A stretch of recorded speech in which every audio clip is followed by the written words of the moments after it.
LPU ప్లేస్మెంట్ల రికార్డులు సృష్టిస్తోంది. Final year student 2.5 కోట్ల ప్యాకేజ్ పొందుతున్నారు. 1700 మందికి పైగా ఎల్పియు స్టూడెంట్స్ 10 లక్షల నుంచి 2.5 కోట్ల ప్యాకేజెస్ పొందారు. విద్యా విప్లవం ప్రారంభమైంది లవ్లీ ప్రొఫెషనల్ యూనివర్సిటీలో. అదేం పెద్ద గొప్ప విషయం ఏం కాదు. మాట్లాడదాం. రాజకీయాలు మాట్లాడాల్సి వచ్చిన కాలంలో నేను స్పందన చూశాను. ఆ అమ్మాయి తల్లి ఇంటికి వాకులు వేసుకొని వెళ్ళిపోయారు. లేదంటే ఆ అమ్మాయి ఇంటికి వాళ్ళ అమ్మ ఆ అమ్మాయి ఉన్న ఇంటికి తాళం వేయబడింది. ఎక్కడికో వెళ్ళిపోయిందో లేకపోతే ఆచూకీ తెలియలేదో. వాళ్ళని తిరిగి భద్రంగా దగ్గర తీసుకోవడం అనేది ఎవరి బాధ్యత? నిస్సందేహంగా ఈ రాష్ట్ర ప్రభుత్వం బాధ్యత. ఈ జిల్లా సత్యసాయి జిల్లా పక్క జిల్లా కావచ్చు, ఆ జిల్లా యొక్క అధికారుల యొక్క బాధ్యత అని చెప్పడానికి ఏమాత్రం కూడా నేను సంకోచపడ్డం లేదు. మనమందరం ఆలోచించాలా. ముఖ్యంగా ఉద్యోగస్తులు కూడా, ప్రత్యేకించి పోలీసు వ్యవస్థ ఆలోచించాలి. ఎవరి ప్రయోజనాలని కాపాడడం కోసం మనం పనిచేస్తూ ఉన్నాం.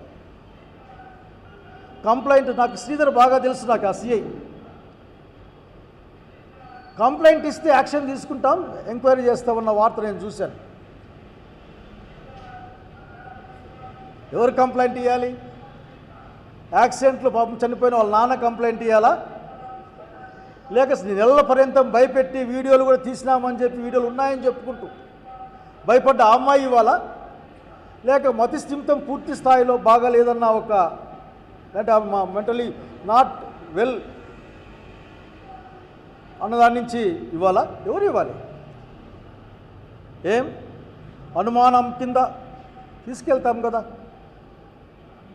అంత పెద్ద సంఘటన, చాలా ఘోరమైన సంఘటన ఇది. వినడానికి భయంకర భయం వేస్తుంది.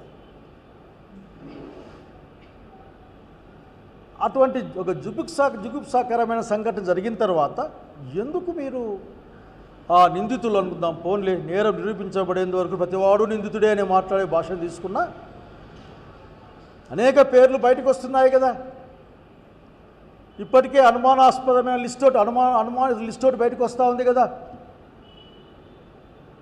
ఇప్పటికే చిన్నపిల్లలను కాపాడడం కోసం పెద్ద పెద్ద సెక్షన్లు ఉన్న కేసులని, ఆ శిక్షలతో ఉన్న కేసుల్ని మనం చట్టం చేయబడింది కదా. ఇది ఏం అడ్డం వస్తుంది మీకు? వాళ్ళని తీసుకొని రాలేరా? విచారించలేరా? నిజం రాబట్టలేరా? దీనికి ప్రత్యేక బృందాలు ఏర్పాటు చేశాం. ఇంటికి వెళ్ళారు. ఇంటికి వెళ్ళిన తర్వాత అక్కడ దానికి ప్రత్యేక బృందాలు ఎందుకు? ఆ ఊర్లో ఎవరికి ఫోన్ చేసి చెప్తారు వాళ్ళ ఇంటికి వాక్యాలు వేసినారని చెప్పరా? దాంట్లో ఈరోజు వచ్చిన వార్త నేను చూశాను. ఆ వార్తలో ఉంది ఒక రౌడీ షీటర్గా ఉన్న అబ్బాయి కూడా దాంట్లో ఇన్వాల్వ్మెంట్ ఉందో లేక అబ్బాయి రక్షణలో ఉన్నారనో. ఏంటిది? మీ కంప్లైంట్ కావాలనా?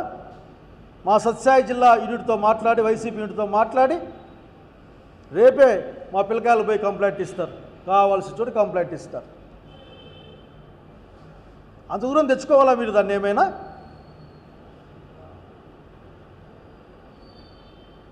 ఫోన్లే దళిత కుటుంబం కదా, ఎవరేం దిక్కుంటారులే అని చూసుకుందాంలే అనుకుంటా ఉన్నారా? వదిలేద్దాం, రాని కంప్లైంట్ రాని, లేక సర్దలేమా అనుకుంటా ఉన్నారా? రాజకీయమైన ప్రయోజనాలని అనే మాట వాడడానికి నాకు ఇష్టం లేదు. కానీ పొలిటికలీ మోటివేటెడ్ ఇష్యూస్కి అయితే డీల్ చేస్తూ ఉన్నారు కదా గౌరవ పెద్దలంతా. ఎవరెక్కడికి పోవాలో నిర్ణయిస్తారు, ఎక్కడికి పోకూడదో నిర్ణయిస్తారు, లేక నడవాలో వద్దో నిర్ణయిస్తారు, ఎక్కడ పడుకోవాలో నిర్ణయిస్తారు. మరి ఇంత పటిష్టమైన నిర్ణయించే శక్తి మీ దగ్గర ఉన్నప్పుడు అంత పెద్ద సంఘటన జరిగితే దానిపైన కనీసం అసలు దీన్ని సుమోటోగా తీసుకున్నాం,